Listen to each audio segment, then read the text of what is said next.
So today I'm joined by Richard Blank, the Chief Executive Officer of Costa Rica's call center since 2008.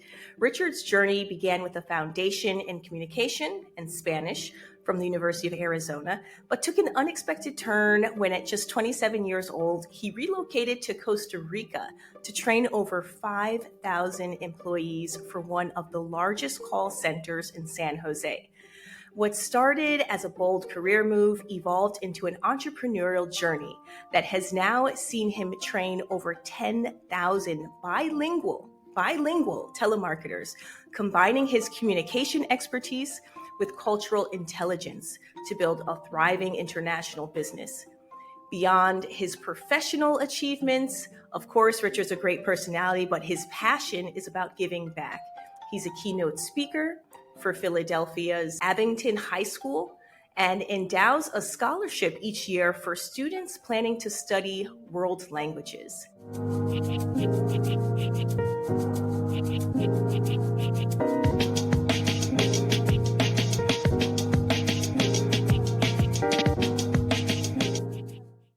Richard, welcome to the show.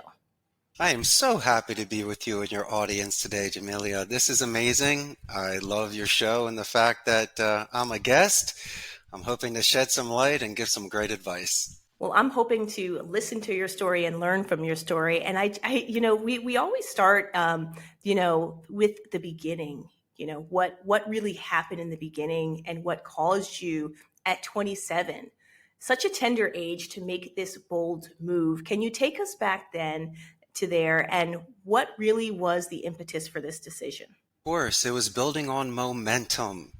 So it wasn't just a split decision. It was one of those things that you felt comfortable with because you know the odds were in your favor. My favorite class in high school was Spanish. And unlike a lot of my friends that went to medical school or law school or followed in certain steps scholastically or through family pressure, I got past that guilt and I decided to believe in humanities. And by learning a second language, it just opened so many doors and I could be the only one that could do it. And so I was getting so much positive reinforcement from the Latino community. So then fast forward to 27 years old, I had this 1 in a million opportunity to come to Costa Rica for just a couple months, teach English at a friend's call center. But you know when you get the chills, you know when the sixth sense kicks in, my Kentucky friend, you know when it's time to make that bold life decision, which if you don't do it, you're going to regret it for all of your days. And so I knew that this was my destiny. My intentions were honorable and it was done with good faith. So it was very easy for me to take that next step and to become an expatriate. So you and I have that in common, that whole teaching English abroad as sort of like the door or the gateway to the experience. So I was 19, I went to China to teach English, but I mean, I can tell you that the feeling of being in that environment, and I'd love to hear your thoughts about this. You probably can remember a lot of details, can't you, about that first experience in teaching English abroad?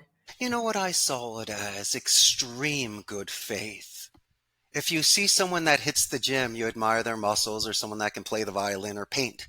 But languages, if you have invested your time with the structure and the discipline and the years, when someone else comes to you as well, it's really just an exchange of ideas and as I say, good energy. And so for me, even though I have an accent because I'm from Philly, I just can't kick it. But my grammar, my vocabulary, learning the culture, asking clarification questions without embarrassment just to make sure I'd rather do the right thing than the wrong thing twice. And so I was able, like in football, to get a lot of first downs. I saw motion and I saw smiles when I would say something. It's a beautiful, as I mentioned before, when someone receives your energy and gives you that reinforcement, it just encouraged me to be more bold and to have more self-reliance and self-confidence. And slowly but surely, but it definitely adds upon itself. So that's what I felt. And it's a beautiful natural drug that you get just by feeling that sort of warmth and inclusion with other people. And so I know that all the world was a stage. and that anytime I could just jump into this second language and enjoy myself. Out of all the skills, so we talked about communication skills. I want to talk about leadership skills because that's another gripe that I have coming from the corporate space where you see people in leadership roles, and you know what I'm about to say. They are not leaders. You went from employee to entrepreneur and leader of this massive call center. What was your biggest leadership lesson? And how did that change your approach if it did? Hands on, from the hockey coach that took their time to my Spanish teacher that balanced my bike to individuals that once again are there with you. So people can tell when someone's faking it a mile away. And so I think the market speaks. If nobody shows up, you remember hearing those stories about the Chuck E. Cheese birthday parties where the kids got 20 pizzas and no one shows up? Well, you have no friends, man. I mean, sometimes the market does speak. And so you could force somebody in a leadership position. You can scare people to having them being a leader. But there are certain organizations where people will be with you. I believe in circles. You might have a certain individual leading where it's going, but you're only as good as the person that is with you, and vice versa. And so, um, for me, I like there was a movie in the '70s called Slapshot. It was the Paul Newman movie. It was a great hockey movie. Anyway, Reggie was the coach, but also a player. And the generals that will sleep, eat, and fight with their people front line, and the ones that get their hands, those are the ones that become legends because the men see and they look to their left and they realize that person is in the rain with them and having the hardships with them. And so I don't want to be on this ivory tower. I know I've earned my position. I know that people might judge me on what happened on their last jobs with supervisors or bosses, and I say to them, not if, but when you own your own company, aren't you going to spend time with your people? But I was smart about it. I did a couple different tricks. I'm an old school gamer, so I collect pinball machines and air hockey tables. And so I've created a happy medium like recess in school. So instead of just being a pure boss, I get to hang out with people in an area to laugh and to joke and to compete.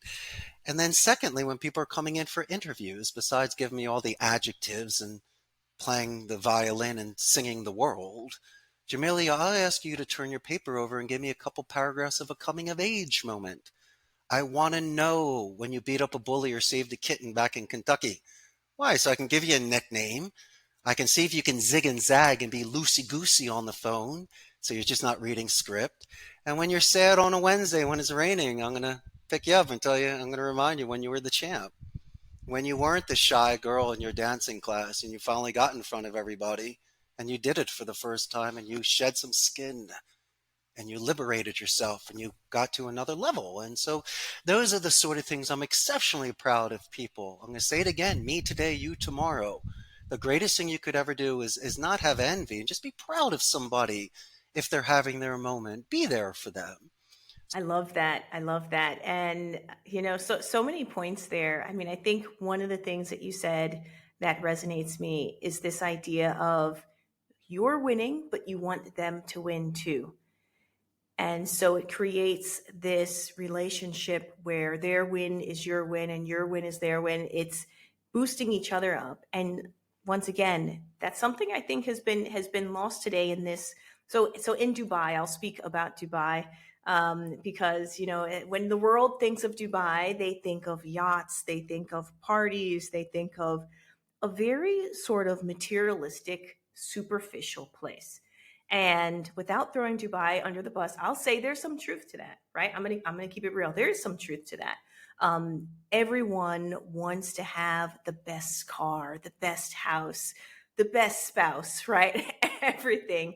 And I think that we lose in all of that. We lose this idea that I can win and you can win too. I could be fabulous, you could be fabulous too, right? And so for people who want to come here and get started, I think your story is so important because the way that you're doing it is about it's a human centric approach, right? And then you're also putting the people first who you're working with, and that's creating the company culture.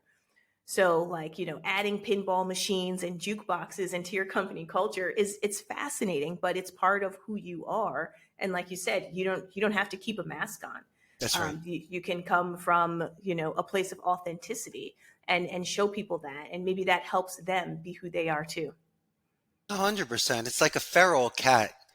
They see you, and little by little they approach you, and then finally you can give them some milk and pet them. And so they've just been bruised, and they've been in some environments where people were cancers, and they had terrible supervisors that just took away any sort of self-respect.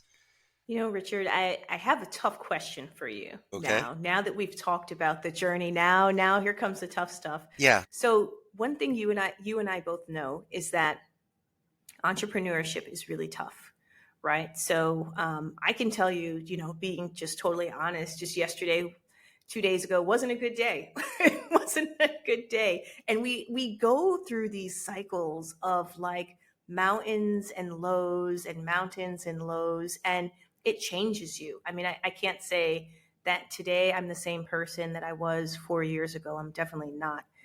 What what happened in your journey? Was there any sort of pivotal moment where it really shook you to your core and really changed you? Disappointment over anger.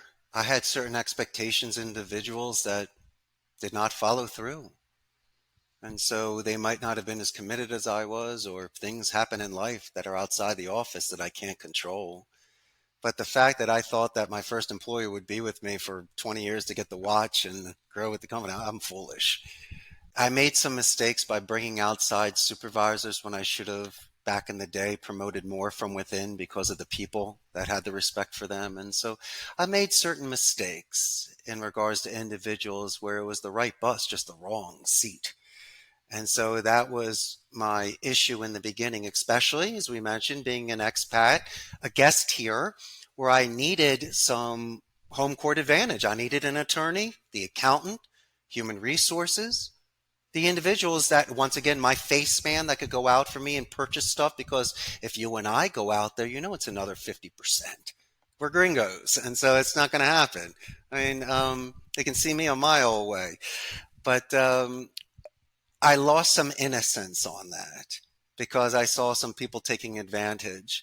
And I also, being bilingual, there are certain situations, Amelia, where I would not let some people know initially that I spoke Spanish. Not all the time, and I don't play that game, but it's a good defense. Just to see if certain guys in Boys Town are up to no good and they're saying something bad about me. So I just want to make sure. But yeah, I mean, being an entrepreneur, how about this? I'd rather, loved and lost and not loved and all. What a great ride. And there's so many romantic deaths. You have them every day, from being elated to being depressed. But I tell you what, I'm going to say this. At the end of the day, you're going to be just fine. You'll always have a roof over your head. You always have a full belly. You got a bunch of people that love you to death. You'll never be destitute. And so if we're just gauging it on unrealistic expectations or what society says, and then you're way off. I kind of do the woo way. I don't like resistance. I'll let the wind and the current and gravity take me sometimes. I'll get a little bit of a, on a boat. I'll have the rudder, but I'll allow sometimes things to take me in a certain way and just let things happen naturally. I'll let it glaze over me. I'm not going to avoid the bad thought, or I'm not going to let it fester. But if it's just got to go through me for a little bit and then just go away, it's a healthy thing. Just rake it through, get the rocks out. And it's about a boxer. It's going 15 rounds. Come on, it's about going the distance. You're athletic. You know what it feels like when you get the pain in the legs or in the back and the arms in the gym or when you're running. And as a hockey goalie, my legs would kill me in the third period, but you still got to persevere. And so you find the magic, that 20%, that the only way you could get it is to be on the high seas, in the desert, or in the forest. What gets inside of you to get off that mountain and survive, or as Chuck Wepner did against Ali, go the distance and you become Rocky. And so in order for us to get there, Jamili, we needed to be tested. And I'm sorry what happened to you the other day, but guess what, kiddo? It didn't break you. That's the thing. It didn't break you. And no one bats 1,000. And so I'm glad we hear your successes and you read your bio. It's incredible. But then again, only so many people get to see those tough times when you had to pick yourself back up and look at yourself in the mirror. And I'm so proud of you for that. I hope you make your bed in the morning and you can look at your eyes in the evening and put your head on a pillow and have simple thoughts, because you never really want to have a heavy heart. You always got to eliminate, and we spoke about this before going live on the podcast, eliminating that weight. Because if you can do that, then you're capable of doing almost anything. I think it's so important for people to hear us talking about the difficult times, right? Like a lot of people get on like, oh yeah, done this, moved to Dubai and, did this and, 10,000. He's like, okay. But what did it take? Like, what did it cost? How did that feel? How many times did you have to get back up? Because I never want anyone to listen to me or read a book or anything and say, oh, it's easy. If anything, I'm telling you it's not easy. I'm telling you it's not easy. I'm telling you it's worth it, but I'm telling you it's not easy. And you're saying it's not easy, but it's worth it. And I think, what you're saying, I mean, what really resonates with me is this idea of the journey and how it makes you and how that's what life is. Like we're not, I mean, yeah, we like yachts, right? Okay. We like champagne, but we're not doing it just for that. We're doing it because it is the exercise, it's the routine, and that's where you build yourself. And for our listeners who are at that critical decision point, whether to stay in their comfortable but unfulfilling jobs or take a leap towards something new and maybe unknown, what would be that final piece of wisdom that you would share with them? 40 hours is part-time, 80 hours is a full-time job, 100 hours you're a beast. And so I think you can dip your toe in the water, still be responsible with your family and your current job, but be bold and be brave. You need to drink life, because the worst thing to do is to regret certain things. I was extremely realistic. Some people say I took too long. I started my business at 35. You want to know why, Jamelia? I'll be honest with you. I was very immature, still am immature, but I also needed to work on my impulse control. So I would have not been the same boss at 25 than at 35. And so sometimes I believe responsibilities need to be done at certain stages of life when you are ready for it.